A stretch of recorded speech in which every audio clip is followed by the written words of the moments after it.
नमस्कार, मी प्राची आणि इंडिया फाइल्सच्या आजच्या भागात आपण पाहणार आहोत भारताची क्षेपणास्त्र सज्जता म्हणजेच भारताच्या मिसाइल्स बद्दल।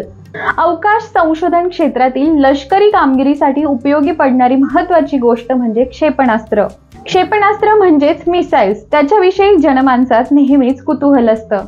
फेकून मारायची वस्तू किंवा अस्त्र अशी क्षेपणास्त्राची सोपी आणि सुटसुटीत व्याख्या करता येईल। याशिवाय लष्करी कामासाठी उपयोगी पडणारी अग्निबाण असं देखील मिसाइल्सला आपण ओळखू शकतो। रासायनिक, जैवरासायनिक किंवा अण्वस्त्रांचे वहन करून निश्चित लक्ष्यावर त्याचा भडीमार करू शकणाऱ्या अग्निबाणाला क्षेपणास्त्र म्हणजेच मिसाइल्स म्हटलं जातं। या क्षेपणास्त्राचे अनेक प्रकारे वर्गीकरण केलं जाऊ शकतं। पहिल्या प्रकारात येतं ते टॅक्टिकल आणि स्ट्रॅटेजिक असे दोन गटांची विभागणी। टॅक्टिकल म्हणजे लढाई जिंकण्यासाठी प्रत्यक्ष रणभूमीवर वापरावयाचे अस्त्र। याशिवाय जी क्षेपणास्त्रे शत्रूच्या मनोधैर्याच्या खच्ची करण्यासाठी वापरली जातात त्यांचा स्ट्रॅटेजिक प्रकारच्या गटात समावेश करता येतो। दुसऱ्या प्रकारानुसार क्षेपणास्त्रांची गटवारी क्षेपणास्त्रे कोठून कोठे फेकायची यावरून केली जाऊ शकते। या क्षेपणास्त्रांच्या प्रकारावर एक नजर टाकूयात। पहिला आहे ते सरफेस टू एअर मिसाइल्स म्हणजेच पृष्ठभागावरून हवेत मारता येणारी क्षेपणास्त्रे।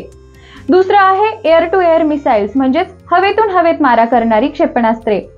याशिवाय सरफेस टू सरफेस म्हणजेच पृष्ठभागावरून दुसऱ्या पृष्ठभागावर मारा करणारी क्षेपणास्त्रे। यानंतर येतं ते बॅलिस्टिक मिसाइल डिफेन्स मिसाइल्स, यालाच इंटरसेप्टर मिसाइल्स असं देखील म्हटलं जातं। यानंतर येतात ते क्रूज मिसाइल्स। याशिवाय पाणबुडीद्वारे देखील प्रक्षेपित करण्यात येण्याजोगी बॅलिस्टिक मिसाइल्स देखील असतात आणि रणगाड्यांविरोधी देखील मिसाइल्स आता डेव्हलप करण्यात आले आहेत। क्षेपणास्त्रांची अजून एक प्रकारची वर्गवारी करता येते ते किती पल्ला गाठू शकतात किंवा किती अंतर कापू शकतात याच्यावरून। सुमारे 500 किलोमीटर अंतर कापणारी क्षेपणास्त्रे लघु क्षेपणास्त्रे गटात येतात म्हणजेच लघु पल्ल्याची क्षेपणास्त्रे। यानंतर 500 ते 5500 किलोमीटर अंतर कापण्यायोग्य ही मध्यम पल्ल्याची क्षेपणास्त्रे मानली जातात आणि 5500 किलोमीटर पेक्षा अधिक अंतर कापणारी ही दीर्घ पल्ल्याची क्षेपणास्त्रे असतात। दीर्घ पल्ल्याच्या क्षेपणास्त्रांनाच आंतरखंडीय क्षेपणास्त्रे देखील म्हणतात। युद्धांचं बदलतं स्वरूप पाहता अण्वस्त्रांचं महत्त्व आपल्याला अधोरेखित होतं। तोफा आणि बंदुका यांच्या तुलनेत क्षेपणास्त्र कितीतरी अधिक पटीने सरस आणि अधिक विनाशकारी ठरू शकतात। प्रचंड गती, अचूक वेध आणि प्रतिबंधात्मक उपाय केवळ आणि केवळ अशक्य असणाऱ्या गोष्टी देखील क्षेपणास्त्राद्वारे साध्य करता येतात। त्याचबरोबर विविध प्रकारची स्फोटके, अस्त्रे आणि मोठ्या प्रमाणात वाहून नेण्याची त्यांची कमालीची क्षमता ही देखील अण्वस्त्रांच्या यशस्वीतेची आणि त्यांचा वापर होण्यामागची काही कारणे आहेत। भारताला त्रास देणाऱ्या शेजारी देशांना धडकी भरवतील अशी काही क्षेपणास्त्रे भारताकडे आहेत। त्यापूर्वी भारतीय क्षेपणास्त्रांची काही महत्त्वाच्या गोष्टी आपण पाहूयात।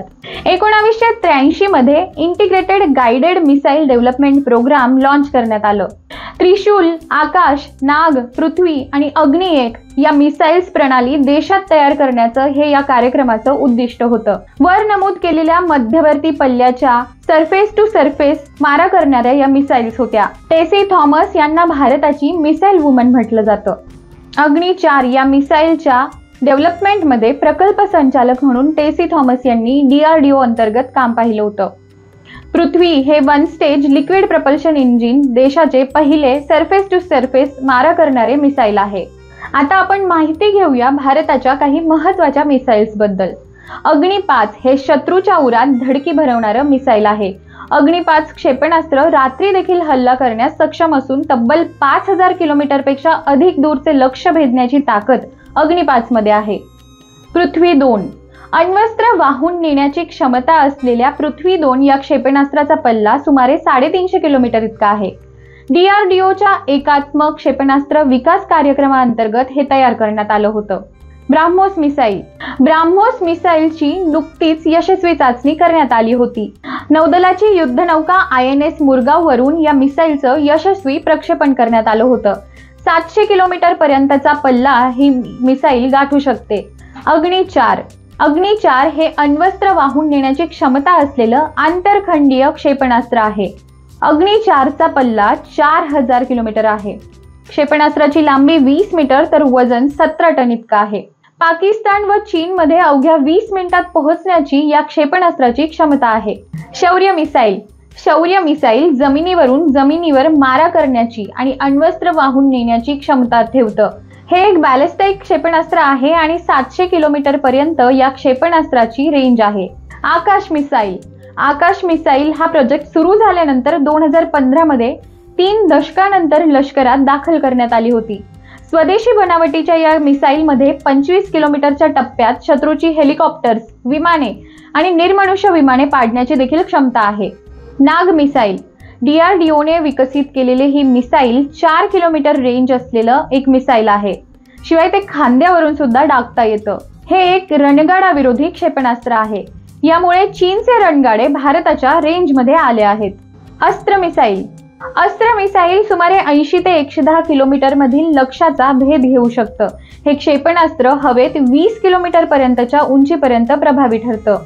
हेलिना। रणगाडा विरोधी मार्गदर्शित क्षेपणास्त्र हेलिनाची पोखरण येथे यशस्वीरित्या चाचणी घेण्यात आली। भारतीय बनावटीच्या आधुनिक हलक्या हेलिकॉप्टरमधून ही चाचणी करण्यात आली होती। हेलिना हे जगातील सर्वात आधुनिक रणगाडा विरोधी क्षेपणास्त्र असल्याची माहिती DRDOने दिली आहे। हायपरसोनिक टेक्नॉलॉजी डेमॉन्स्ट्रेटर व्हेइकल च्या यशस्वी चाचणीमुळे भारतीय संरक्षण यंत्रणेला ताकद मिळाली आहे। जगातील फक्त 3 देशांकडे हे तंत्रज्ञान आहे। अमेरिका, रशिया आणि चीन नंतर भारतानं स्वतःचं हायपरसोनिक तंत्रज्ञान विकसित केल्यामुळे आधुनिक संरक्षण क्षेत्रात देशानं गरुड झेप घेतली आहे। भारताने विकसित केलेल्या या सर्व क्षेपणास्त्रांच्या अनेक चाचण्या आजवर यशस्वी झाल्यात।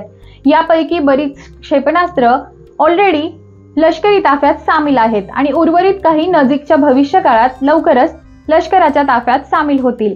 ही सर्व क्षेपणास्त्रे आपल्या देशाचे लष्करी सामर्थ्य कितीतरी पटीने वाढवतील यात तीळ मात्र शंका नाही। इंडिया फाइल्सचा आजचा हा भाग आपल्याला कसा वाटला आम्हाला कमेंट्स मधून जरूर कळवा आणि असेच नवनवीन व्हिडिओज पाहण्यासाठी सबस्क्राइब करा स्पेक्ट्रम अकॅडमीच्या YouTube चॅनलला। धन्यवाद।